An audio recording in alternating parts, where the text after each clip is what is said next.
बहुत फर्क होता है ज़रूरत और ज़रूरी होने में। बहुत फर्क होता है ज़रूरत और ज़रूरी होने में। कभी कभी आप ज़रूरत तो होते हैं लेकिन ज़रूरी नहीं। हेलो विद्यार्थीगण, कैसे आप लोग?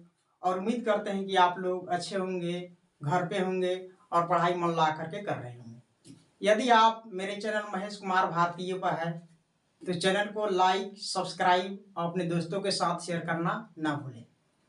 तो मैं आप सबके बीच 10 most VVI objective class 10th math का लेकर के आया हूँ, जो क्वेश्चन बैंक से रिलेटेड है। ये मोस्ट VVI है। आइए एक एक करके सोल्व करते हैं। आप लास्ट तक मेरे चैनल पर बने रहें। तो आइए देखते हैं। पहला सवाल है,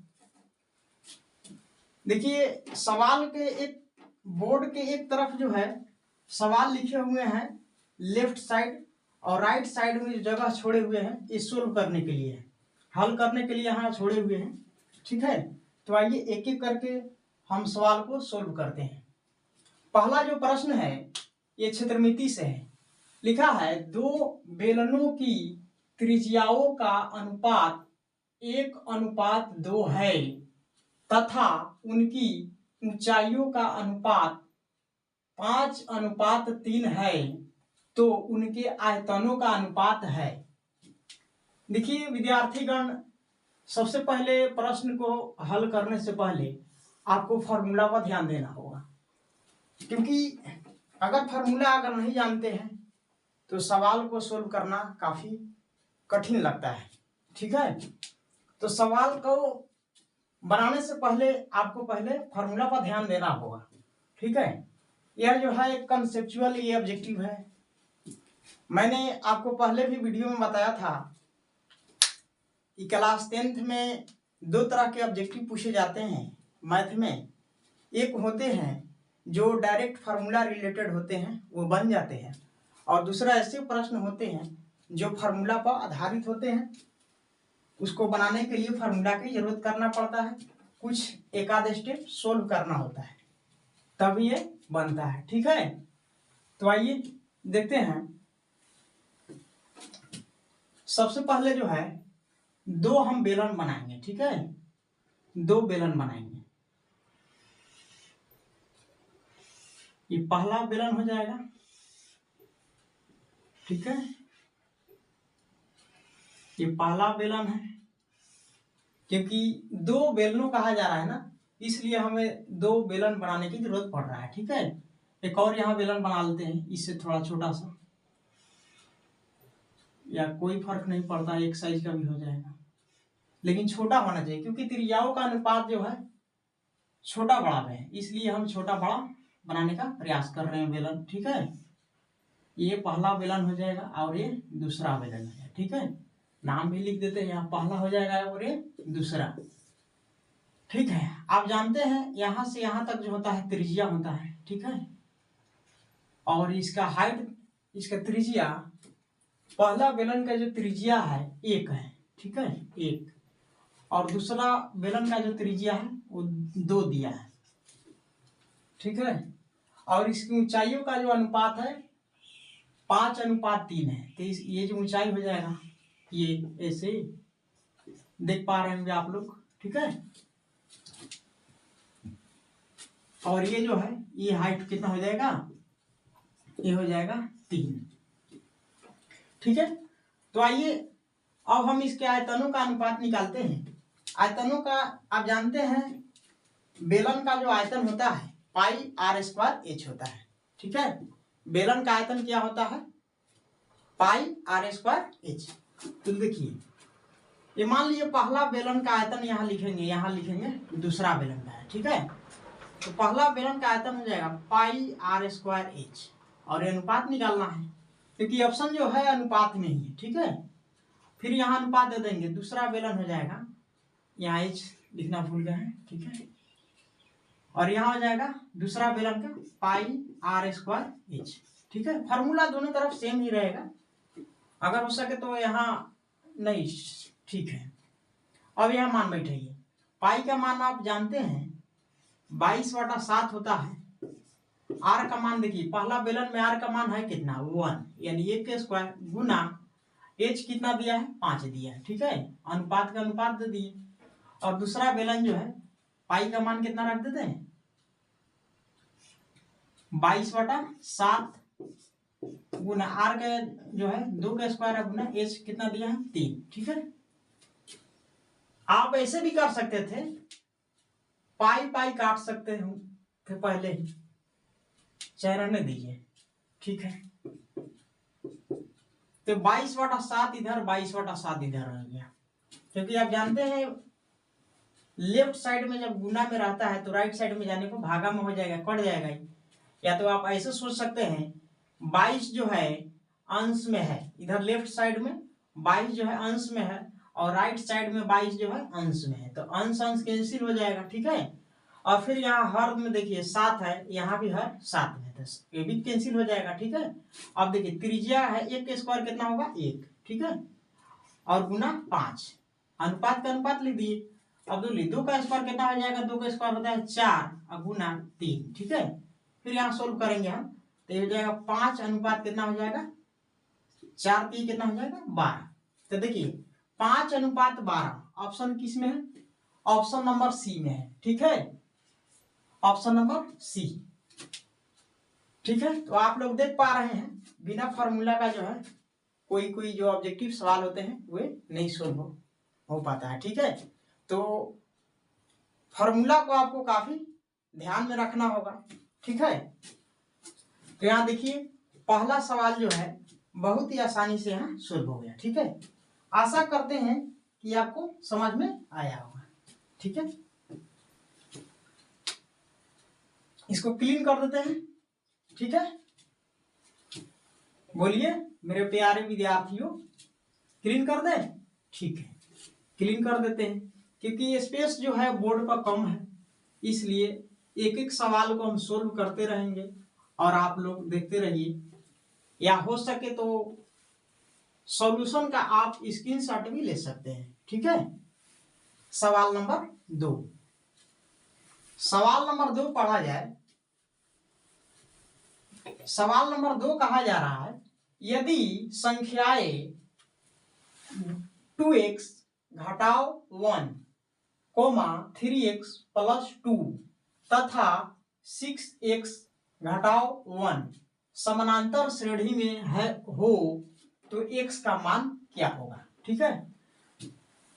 तो सवाल नंबर 2 को हल करने से पहले आपको हम बताते हैं, समानांतर श्रेणी में होने के लिए जो है सार व अंतर बराबर होना चाहिए, ठीक है, तभी समानांतर श्रेणी में होगा।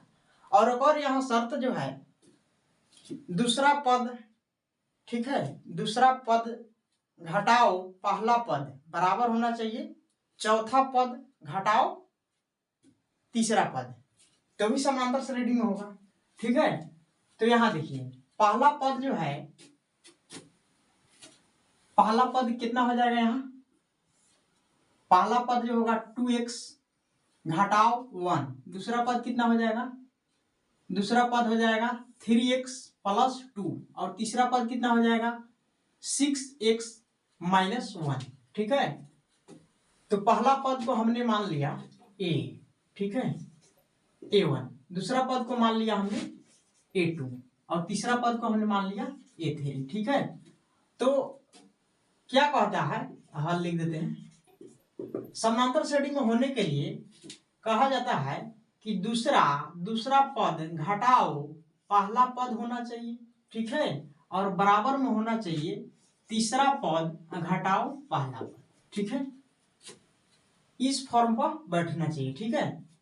तो आप देखिए पहला पद को हमने माना है, पहला यानी 2x घटाओ 1 को हमने माना है a1, ठीक है, और दूसरा पद को हमने माना है यानी 3x + 2 को हमने माना है a2, ठीक है, और तीसरा पद जो सवाल में दिया है 6x - 1 जो है उसको हमने मान लिया है a3, ठीक है। अब मान रखते हैं, a2 का मान कितना दिया है, a2 का मान है 3x + 2, तो यहाँ लिखते हैं 3x + 2, ठीक है, माइनस, अब प्रथम जो पद है वो दिया है 2x - 1, ठीक है, लेकिन देखिए माइनस है यहाँ, तो इसलिए हम क्या करेंगे, जानबूझ करके पोस्ट में लिखेंगे, ठीक है। तो ये हो जाएगा 2x माइनस 1, ठीक है, यहाँ ब्रैकेट बंद हो जाएगा, ठीक है, बराबर, यहाँ तीर रेस दे देते हैं a3। तो a3 हमने तीसरा पद को, a3 जो है तीसरा पद यहाँ है,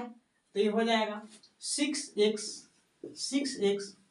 माइनस 1, ठीक है, ये तीसरा हो गया। तो तीसरा घटाओ और दूसरा, तीसरा घटाओ दूसरा, सॉरी देखिए बच्चों यहाँ जो है तीसरा घटाओ दूसरा होना चाहिए, ठीक है, गलती से लिखा गया था, तीसरा घटाओ दूसरा होना चाहिए। जैसे यहाँ लिखाया है ना, दूसरा पद घटाओ पहला पद, उसी तरह से यहाँ होना चाहिए तीसरा पद घटाओ दूसरा पद, ठीक है। अब यहाँ माइनस, दूसरा पद कितना है, 3x प्लस 2 है, तो यहाँ लिखते हैं 3x प्लस 2, ठीक है, और इसको पोस्ट में लेते हैं, ठीक है।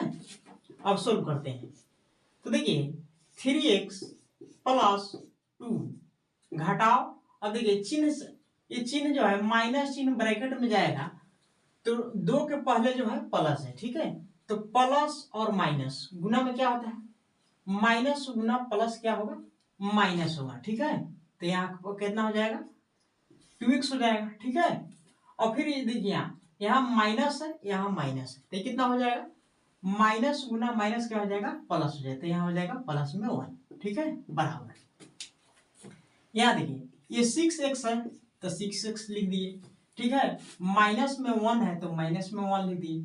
अब देखिए इस माइनस से फिर उस ब्रैकेट में गुना होगा, तो 3x है तो यहाँ 3x हो जाएगा, ठीक है, और यहाँ प्लस है, यहाँ माइनस है बाहर, तो माइनस गुना और प्लस क्या होगा, तो यहाँ माइनस हो जाएगा, ठीक है।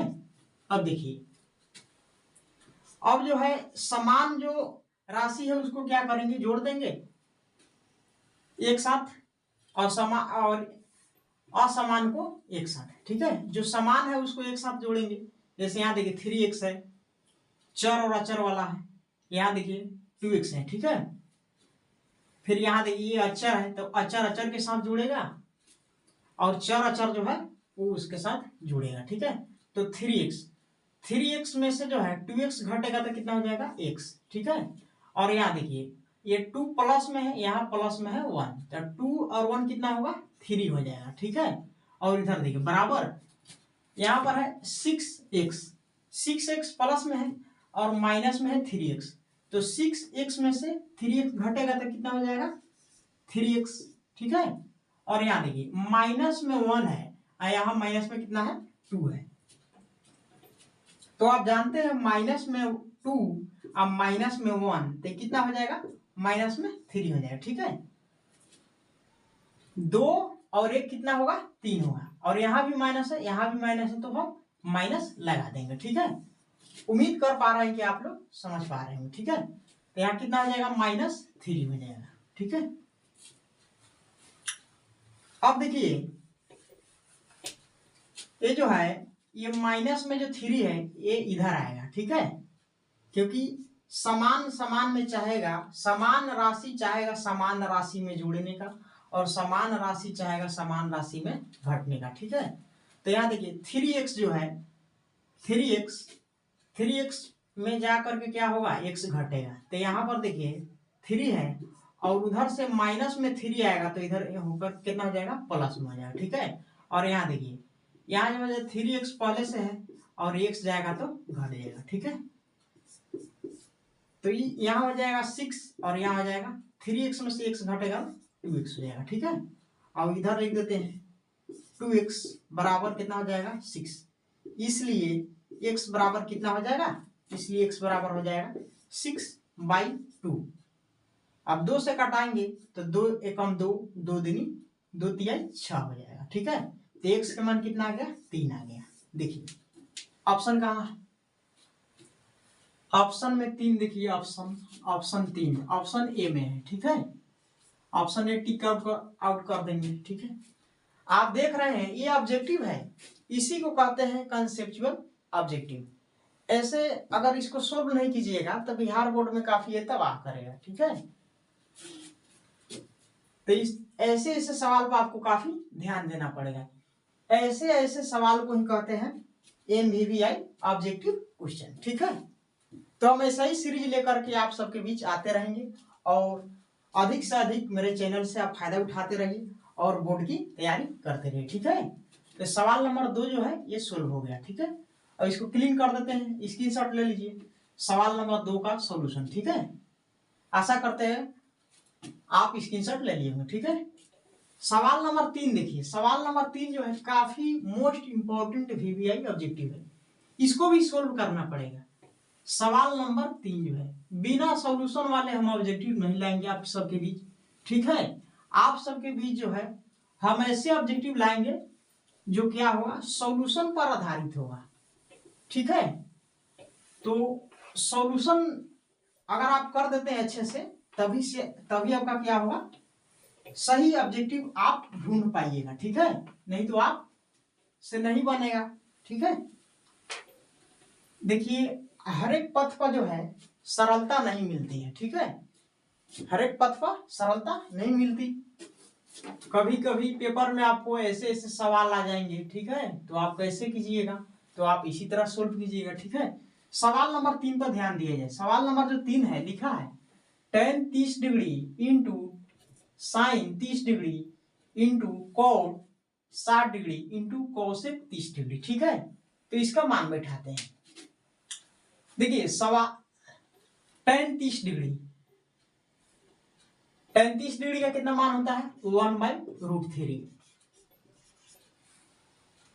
गुना साइन 30 डिग्री, साइन 30 डिग्री का मान कितना होगा हाफ 1/2 गुना कॉट 60 डिग्री। एक और बात हम आप सबको बताना चाह रहे हैं, देखिए आप पूरक सूत्र पढ़े होइएगा, जैसे या फिर हाँ पूरक सूत्र, जैसे tan थीटा बराबर होता है कॉट 90 घटाओ थीटा। ठीक है, कॉट 90 घटाओ थीटा, ये पूरक सूत्र है। तो पूरक सूत्र के जरिए हम आप सबको एक सवाल बताना चाह रहे हैं। देखिए जब दो कोणों का योग 90 हो तो वे एक दूसरे के क्या कहलाते हैं, पूरक कहलाते हैं। ठीक है, आप ऐसे भी याद रख सकते हैं कि जो है tan 30 डिग्री है तो कॉट कितना के बराबर होगा, कॉट 60 डिग्री के बराबर होगा। ठीक है, कॉट कितना के बराबर होगा 60 डिग्री के।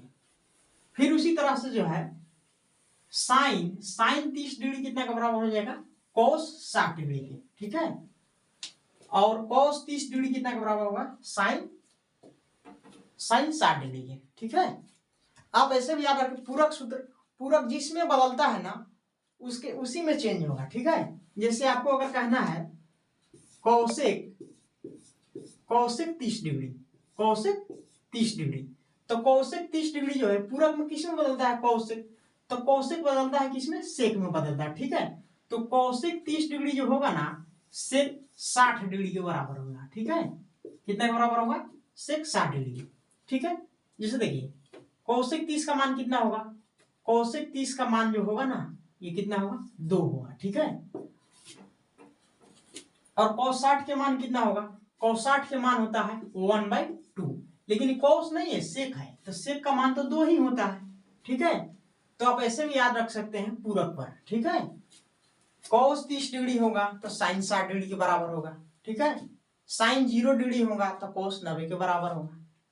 उम्मीद कर पा रहे हैं कि आप लोग जो है अच्छे से समझ पा रहे हो। ठीक है, तो यहां देखिए tan 30 डिग्री है तो cot 60 डिग्री के बराबर होगा, होगा कि नहीं होगा, इसलिए यहां cot जो है cot 60 डिग्री का मान कितना हो जाएगा 1/√3 हो जाएगा। ठीक है, और गुना में जो है cosec 30 डिग्री, cosec 30 डिग्री का मान कितना हो जाएगा 2 हो जाएगा। ठीक है, तो देखिए यहाँ 2 के नीचे जो है 1 छुपा हुआ है कि नहीं है, तो 2 क्या हो जाएगा, कैंसिल हो जाएगा। ठीक है, 1 को भी कैंसिल कर सकते हैं अगर आपका मन हो तो, नहीं तो गुना होकर के उतना ही होगा, कोई फर्क नहीं पड़ेगा। ठीक है, 1 में 1 से गुना होगा तो कितना हो जाएगा 1। ठीक है, अब देखिए हर में जो है √3 है और यहाँ भी √3 है, तो √3 गुना √3 कितना होगा 3 होगा। ठीक है, यही आंसर हो जाएगा। ऑप्शन नंबर कितना हो जाएगा, ऑप्शन नंबर देखिए यहाँ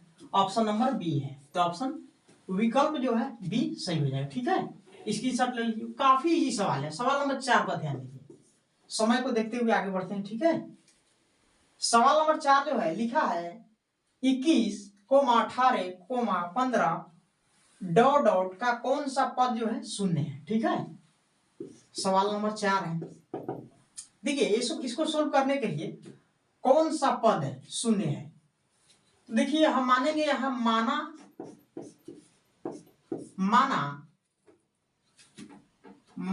ए एन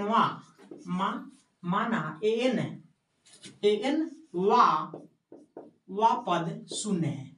पद शून्य है, मान लिए हैं हम शून्य है। ठीक है, तो अब यहां फॉर्मूला लिखेंगे एन बराबर कितना होता है formula, a plus n minus 1 into D.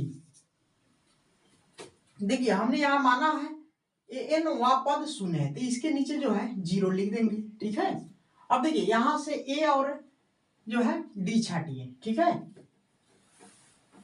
तो ए कितना है, ए जो दिया है ना 21 दिया है। ठीक है, प्लस एन माइनस 1, क्योंकि एन तो निकालना है हमें।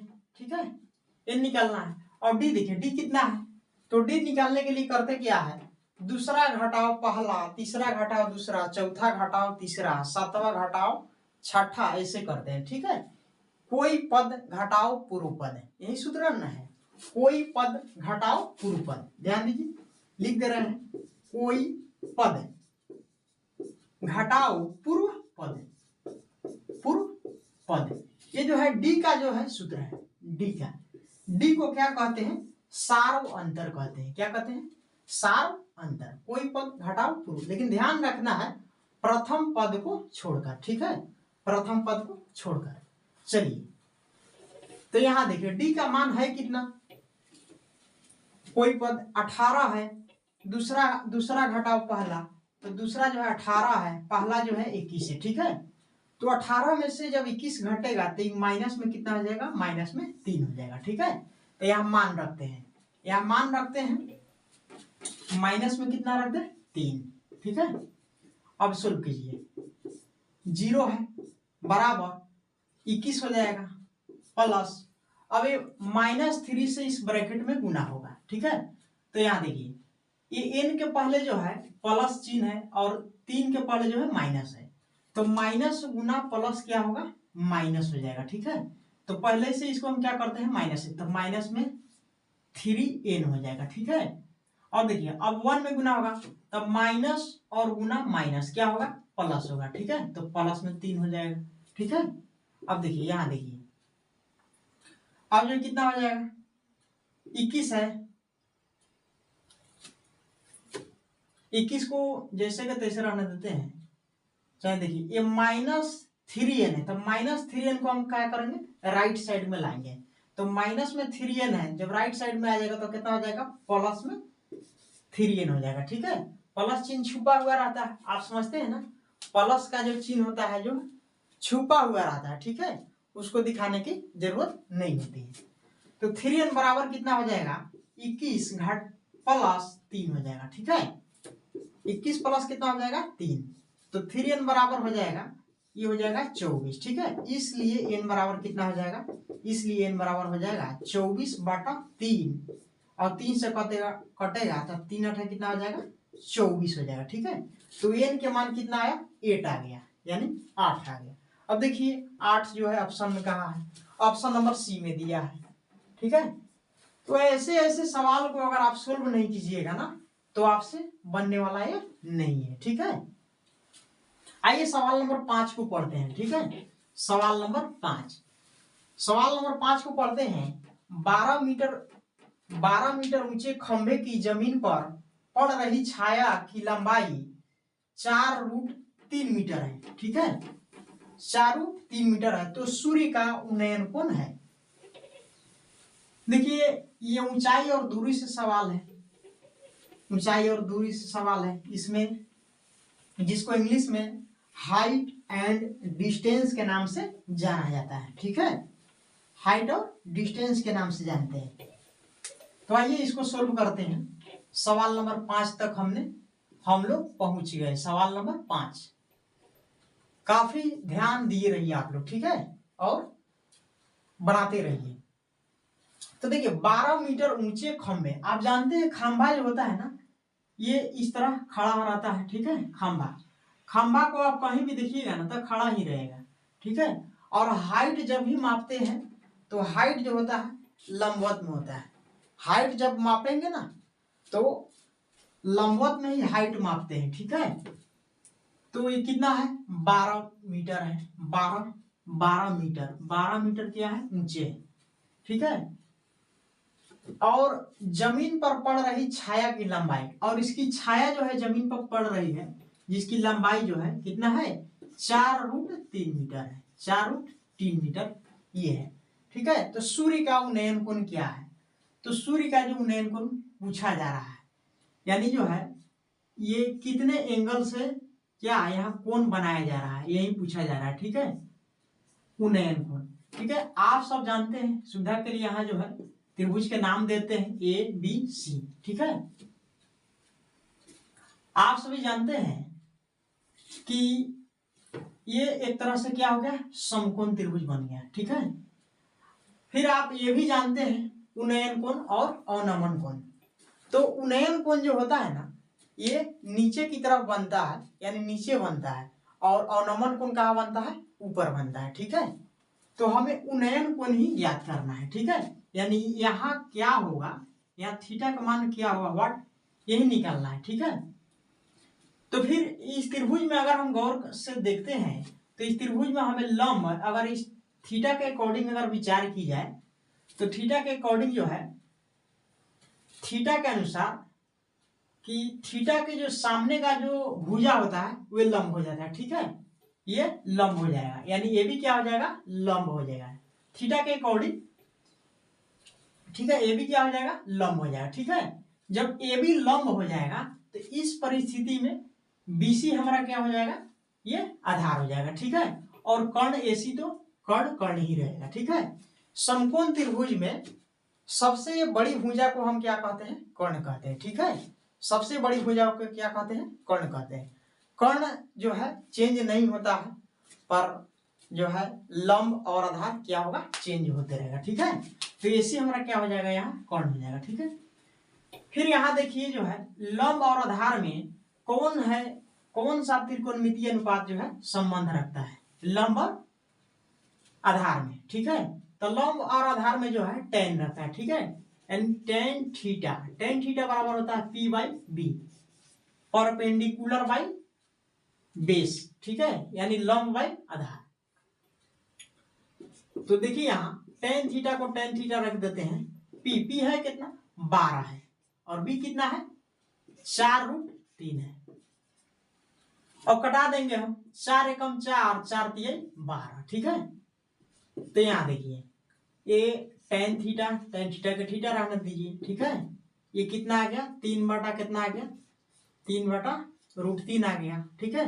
हर का परिमेयीकरण कर देंगे, हर का क्या करेंगे परिमेयीकरण। हर का परिमेयीकरण करने के लिए जो अपरिमेय संख्या नीचे रहेगा ना उसी से क्या करेंगे ऊपर नीचे हम क्या कर देंगे गुना कर देंगे, ठीक है।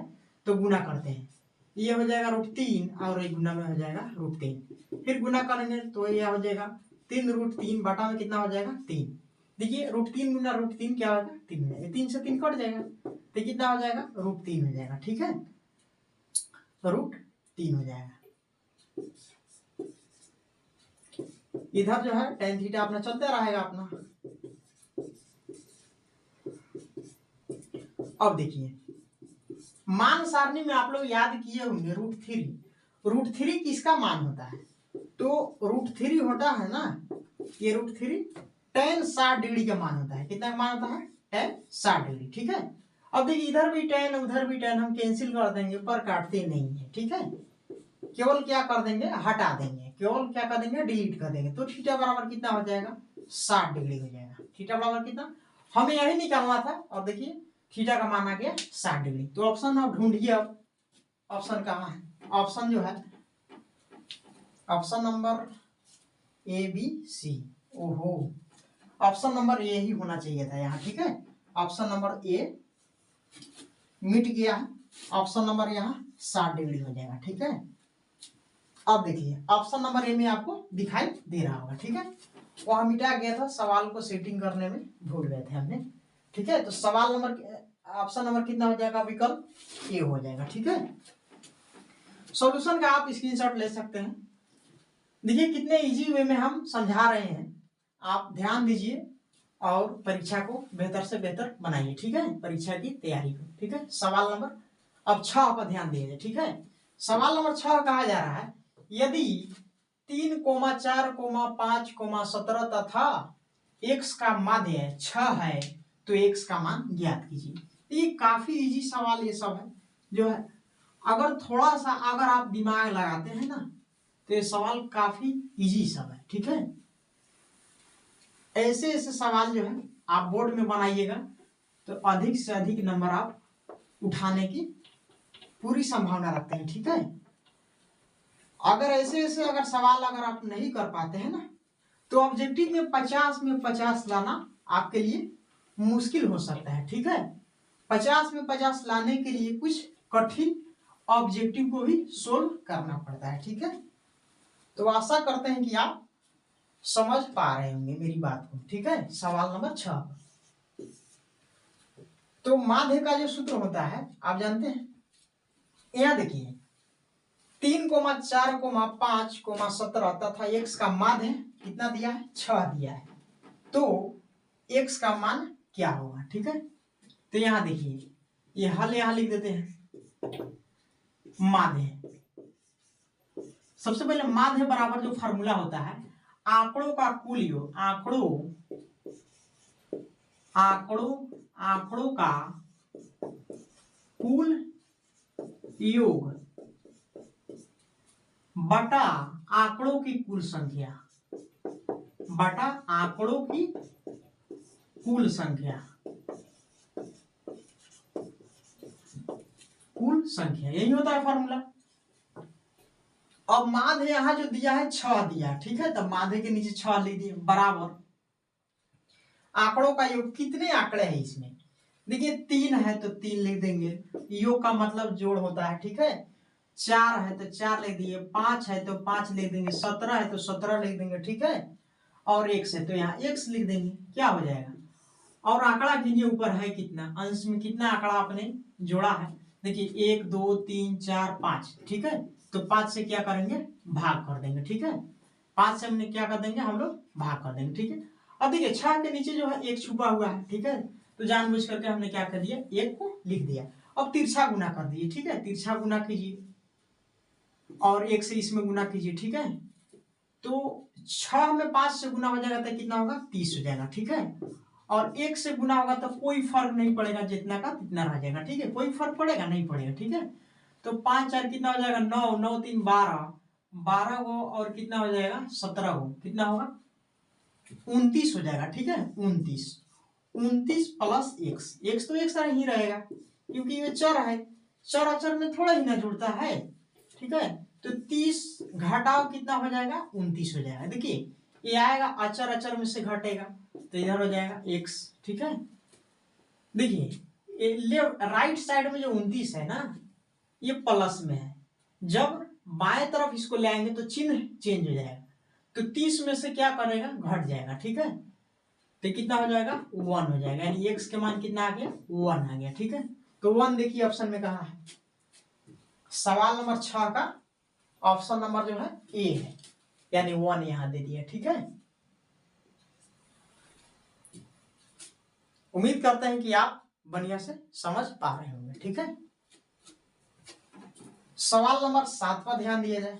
सवाल नंबर 7 काफी इजी सवाल। देखिए हम जो है ट्रिक आपको बता रहे हैं, आप इसको आप जो है एग्जामिनेशन हॉल में इस ट्रिक को अप्लाई करने का प्रयास कीजिएगा, काफी कम समय में आपको क्या होगा, सोल्व हो जाएगा। ठीक है, यहां लिखा है 3, 4, 7, 2, 7, 6, 7, 9 का बहुलक है। ठीक है, तो यहां देखिए बहुलक हम लिख रहे हैं, बहुलक।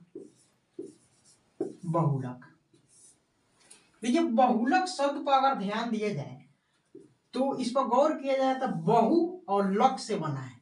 किससे बना है? बहु और लक से। बहु मीन्स क्या होगा? बहुत। बहु मतलब क्या होगा? बहुत। और लक मीन्स क्या होगा? संभावना। संभावना। लक नहीं कहता है, संभावना। लक यानी चांस, यानी सबसे अधिक बार संभावना कौन सी अंक है, ठीक है, वही क्या हो जाएगा? बहुलक हो जाएगा। सबसे अधिक बार कौन सा अंक रिपीट हुआ है? तो 7 हुआ है, इसलिए हमारा कितना आंसर हो जाएगा हम लोग का? ये 7 हो जाएगा। ऑप्शन नंबर सी हो जाएगा, ठीक है। बहुलक का यही आप ऐसे ही आप बनाइएगा, ठीक है। सवाल नंबर 8 पर ध्यान दिया जाए। सवाल नंबर 8,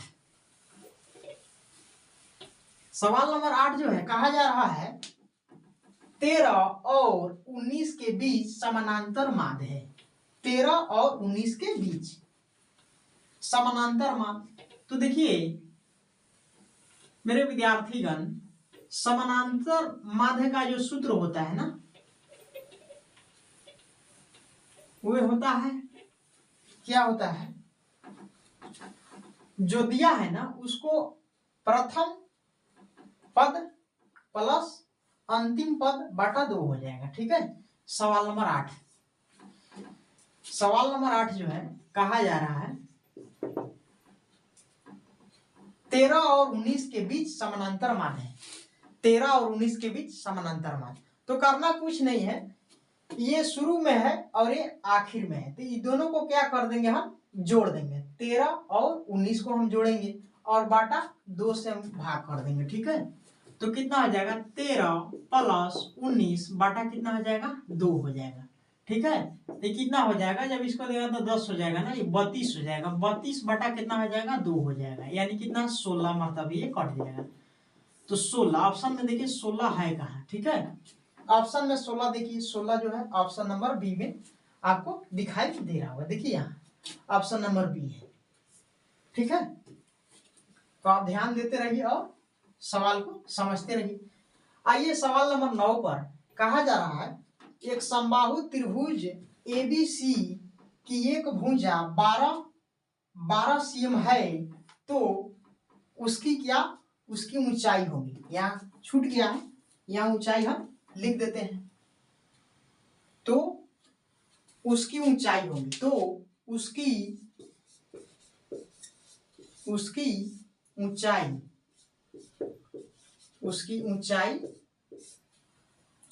उसकी ऊंचाई होगी, ठीक है। सवाल नंबर 9 पर ध्यान दिए। सवाल नंबर 9 कहा जा रहा है, आप देख पा रहे होंगे, ठीक है।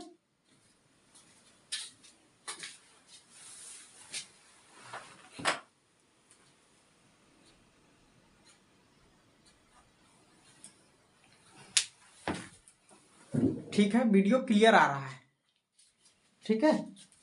सभी सवाल स्पष्ट रूप से दिखाई दे रहा है। तो देखिए यहां लिखा है एक समबाहु त्रिभुज एबीसी की एक भुजा 12 cm है, तो उसकी ऊंचाई क्या होगी? तो उसकी ऊंचाई देखिए, आप सभी जानते हैं समबाहु त्रिभुज। सवाल नंबर 9 है, 10 लिखा गया गलती से। सवाल नंबर 9, सवाल नंबर 9 जो है समबाहु त्रिभुज। देखिए समबाहु कहने से पता चल जाता है, सम इस क्या होगा? बराबर, बाहु इस क्या होगा? भुजा। यानी वैसे त्रिभुज जिसकी सभी भुजाएं आपस में क्या हो? बराबर हो, उसे हम क्या कहते हैं? समबाहु त्रिभुज कहते हैं, ठीक है। देखिए यहाँ एक फिगर बनाते हैं, ठीक है। ये समबाहु त्रिभुज के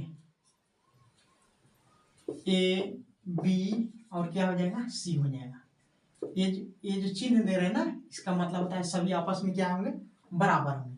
इसकी एक भुजा दिया है ना, 12 दिया है, 12 cm दिया है, तो ये भी 12 cm हो जाएगा, ठीक है। ये भी 12 cm हो जाएगा, कोई दिक्कत है? नहीं है। तो देखिए इसकी ऊंचाई होगी, तो समबाहु त्रिभुज की जो ऊंचाई होगी ना, समबाहु त्रिभुज, शॉर्टकट में इस त्रिभुज लिखे, समबाहु त्रिभुज की ऊंचाई को शॉर्टकट में ऐसे भी लिखते हैं। समबाहु त्रिभुज की ऊंचाई क्या होगा? तो होता है भुजा यानी एक भुजा गुना कितना होगा? √3 बाटा में कितना होगा? 2 हो जाएगा, ठीक है। यानी समबाहु त्रिभुज की एक भुजा है कितना, किसी एक भुजा को लीजिए, ठीक है। ऐसे ना कीजिएगा 12 12 12, ऐसे नहीं करना है, किसी एक भुजा को लेना है। जब किसी एक भुजा को लीजिएगा ना तो ये 12 हो जाएगा, 12 गुना √3, अब बाटा में 2 हो जाएगा, तो 2 6 कितना हो जाएगा, 12 हो जाएगा, तो 6√3 हो जाएगा। अब देखिए 6 में हम √3 गुना करेंगे तो कितना है, 6√3 हो जाएगा। ये हमारा क्या, यही इतना सीएम मेरा क्या हो जाएगा, आंसर हो जाएगा, ठीक है। तो 6√3 सीएम देखिए कहाँ है, यहाँ लिखा है सवाल नंबर 9 का जो है बी, ऑप्शन नंबर बी में है 6√3। आप देख पा रहे हैं ना, 6√3। उम्मीद कर रहे हैं कि आप लोग जो है अच्छे से सवाल को समझ पा रहे होंगे, और जितना हम फार्मूला बता रहे हैं उस सबको आप अच्छे से ध्यान कर रहे होंगे, ठीक है। आइए लास्ट सवाल पढ़ते हैं और क्लास को एंड करते हैं, ठीक है। सवाल नंबर जो 10 है, सवाल नंबर 10 में कहा जा रहा है -10 कोमा -6 कोमा -2 डॉट 34 में पदों की संख्या है। इसमें पदों की संख्या आपको ज्ञात करनी है। सवाल नंबर 10 में क्या ज्ञात करना है, पदों की संख्या। यहां देखिए मेरे प्रिय छात्र और छात्राओं, ये 34 है, 34 पर जाकर के क्या